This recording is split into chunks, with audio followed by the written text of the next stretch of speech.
আমার কেন জানি মনে হয় আমাকে কেউ কিছু করেছে, কারণ মাঝে মধ্যে আমার ঘরে থাকা অবস্থায় আমার মাথা এবং চোখ কেমন জানি মনে হয়, আমার ঘরের ভেতর ভারী হয়ে থাকে।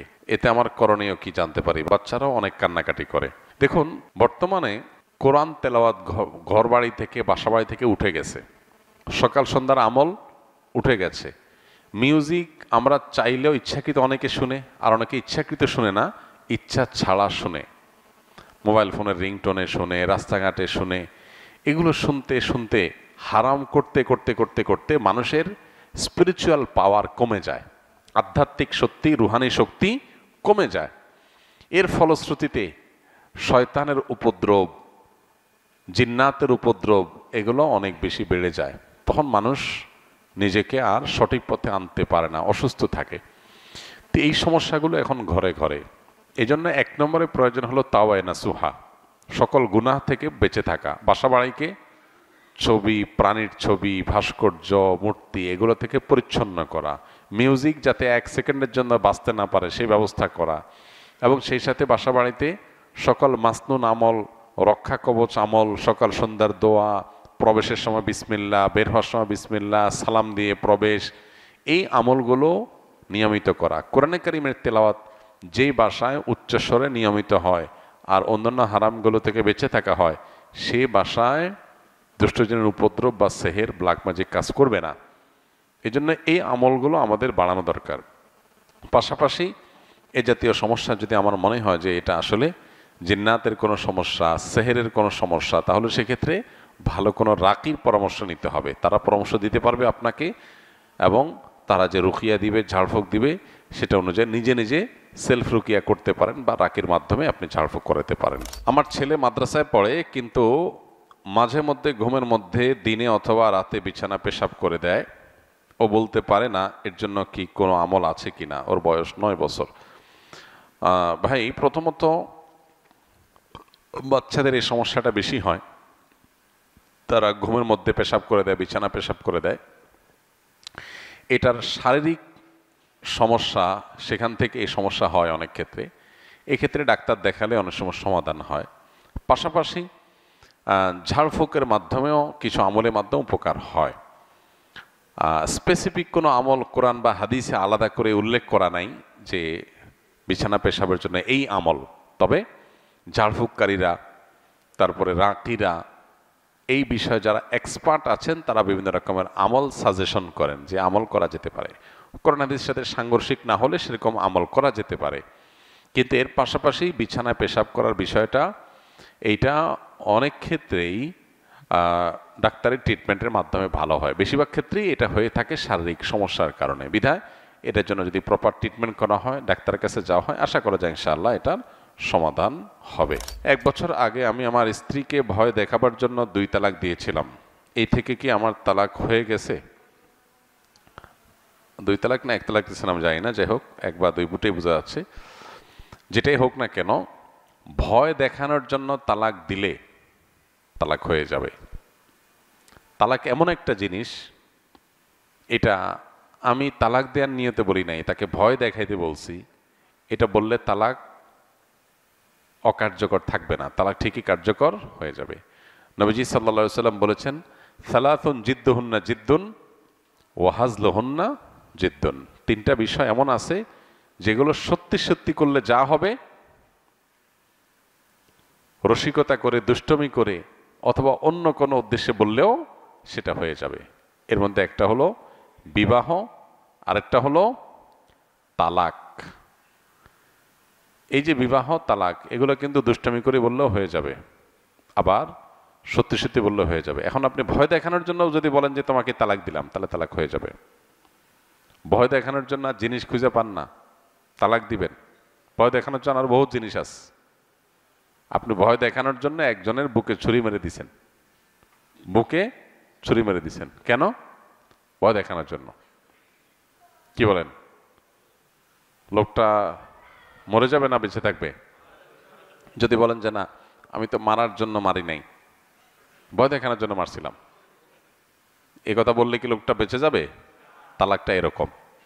অনেকে তালাক সম্পর্কে জানেন না। এই জন্য আমি অনুরোধ করি, যারা বিয়ে শাদী করেন নাই, বিয়ের আগে তালাক সম্পর্কে ভালো করে জেনে নেন। তালাক সম্পর্কে যদি না জানেন, কখন কি সর্বনাশ করে ফেলবেন নিজেরটা নিজে টের পাবেন না। এবার আমাদের সতর্ক থাকতে হবে। আল্লাহ আমাদের বোঝার তৌফিক দান করুন।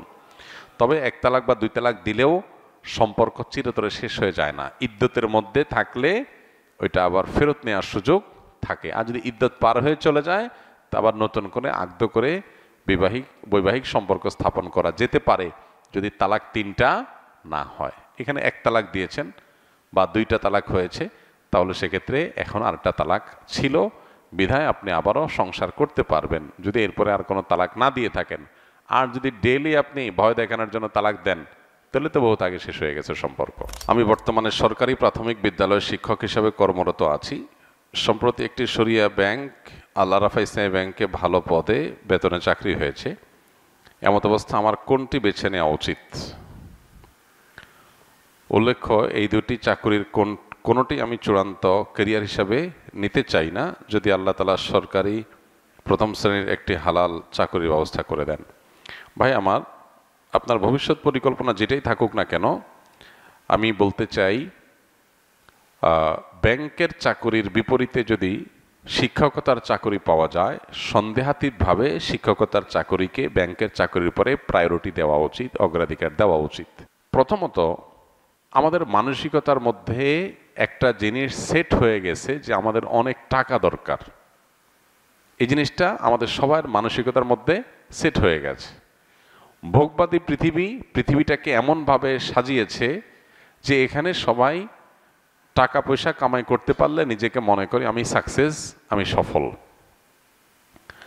মানুষ সুখের পথ এটা নিশ্চিত করবার জন্য যতটা চেষ্টা করে, তার চেয়ে বেশি টাকা কামাই করার চেষ্টা করে। অনেক কাজ আছে যে কাজে টাকা নেই কিন্তু সুখ আছে। এখন এই পৃথিবীতে অবশ্য আমরা চিন্তাও করতে পারি না টাকা না থাকলে আবার সুখ থাকে কেমনে, টাকা ছাড়া আবার সুখ হয় কিভাবে, আমরা চিন্তাই করতে পারি না।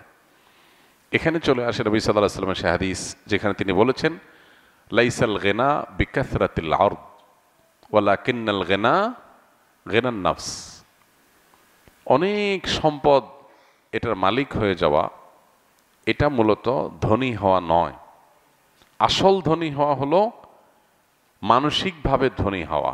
কোনো মানুষ যদি অল্প পেয়ে সে যদি বলে আলহামদুলিল্লাহ, আমারটা যা পাইছি এটা নিয়ে আমি অনেক সুখী, আমার আর চাহিদা নাই আল্লাহর কাছে, আমার তৃপ্তি আছে, আমি আল্লাহকে শুকরিয়া জানাই, আমার আর দরকার নেই, এই লোকটা ধনী। কারণ তার আর অভাব নাই, তার অন্তরে কোনো সংকীর্ণতা নাই, সে ধনী। আরেকজনের অনেক আছে কিন্তু এরপরও তার যদি আরো চাহিদা থাকে, তাহলে সে ধনী না, সে মূলত গরিব, কারণ অভাব আছে। তো এই জন্য কিছু কিছু কাজ আছে যে কাজে টাকা নাই কিন্তু প্রচন্ড তৃপ্তি আছে। যেমন শিক্ষকতা, আমি একজনকে একটা জিনিস শেখাবো, কিছু মানুষকে কিছু জিনিস শিখাবো, তারা ভালো কিছু শিখবে, তাদের জীবন গঠন করবে। আমি একজন স্কুলের শিক্ষক হব, স্কুলের ছেলে মেয়েদের, বাচ্চাদেরকে আমি পাঠদানের ফাঁকে ফাঁকে তাদের মধ্যে ভালো মানুষ হওয়ার প্রেরণা এটা জাগ্রত করে তুলব। হয়তো একটা বাচ্চা ছেলে সে আমার সঠিক গাইডলাইন পেয়ে আল্লাহমুখী হয়ে যাবে, ভালো মুসলিম হবে, ভালো মানুষ হবে, তাহলে আমি এখানে একটা ভালো ইনপুট দিতে পারলাম, এর আউটপুট আসবে, খুব ভালো কিছু আশা করা যায়। এখানে টাকা একটু কম হলেও, বেতন একটু কম হলেও, সুযোগ সুবিধা কম থাকলেও, সমাজে একটু আমার অবস্থান ওইরকম বেশি স্ট্রং না হলেও, এটা আমার জন্য তৃপ্তিদায়ক, সুখকর। এর বিপরীতে আরেক জায়গায় আমি সার্ভিস দিচ্ছি কোম্পানিকে, বিনিময়ে কিছু টাকা পাচ্ছি, সেখানে আসলে সমাজ, ব্যক্তি, মানুষের প্রতি আমার কোনো বিশেষ অবদান থাকছে না, তৃপ্তিদায়ক, চক্ষু শীতলকারী কোনো অ্যাচিভমেন্ট, কোনো অর্জন হচ্ছে না। তাহলে সেই চাকরির তুলনায় আমার অবশ্যই ওই চাকরিকে প্রায়োরিটি দেওয়া উচিত যেখানে তুলনামূলকভাবে আমার অ্যাচিভমেন্ট, অর্জনটা বেশি হয়। ক্যারিয়ার সাজাতে গিয়ে আমাদের এইভাবে যদি ভাবি, তাহলে আমরা সুখী হব তুলনামূলকভাবে অনেক বেশি। একটা চাকরিতে আমি অনেক টাকা পয়সা কামাই করলাম, কিন্তু সেখানে আসলে আমার তেমন কোনো আপনার তৃপ্তিদায়ক কোনো অর্জন থাকলো না, যেটা দিয়ে আমার আসলে চক্ষু শীতল হতে পারে, মন প্রশান্ত হতে পারে, সেরকম কোনো অর্জন হলো না। টাকা অনেক হলো, তো মনের শান্তিটা আল্লাহ তাআলা এটা দিয়ে দিবেন না। শরীরের শান্তি এটা হয়তো টাকা দিয়ে কিছুটা হতে পারে, কিন্তু মনের শান্তি, আসল শান্তি, সেটা আল্লাহ তাআলা দিবেন না। এই জন্য শিক্ষকতার পেশাকে অবশ্যই প্রায়োরিটি দেওয়া উচিত। তাছাড়া ইসলামী ব্যাংকগুলোতে ইসলামী ব্যাংকিং পরিপূর্ণভাবে হয় কি না, কতখানি হয়, সেটা নিয়ে যথেষ্ট বিতর্ক আছে, ধোঁয়াশা আছে এবং বড় ধরনের প্রশ্ন করার সুযোগ আছে। তো আমি সন্দেহের ঊর্ধ্বে ওঠার সুযোগ যদি থাকে, তাহলে সন্দেহের মধ্যে কেন ঢুকতে যাব একটু বেশি টাকার জন্য? একজন ইমানদার টাকার পরিমাণ না দেখে তিনি তার তাকওয়ার জন্য কোনটা বেশি অনুকূল সেটাকে দেখবেন, সেই চেষ্টা করবেন। অতএব আশা করি যে আপনি এখান থেকে আপনার করণীয় বা আপনার কি করা উচিত সে সম্পর্কে একটা ধারণা পেয়ে গেছেন।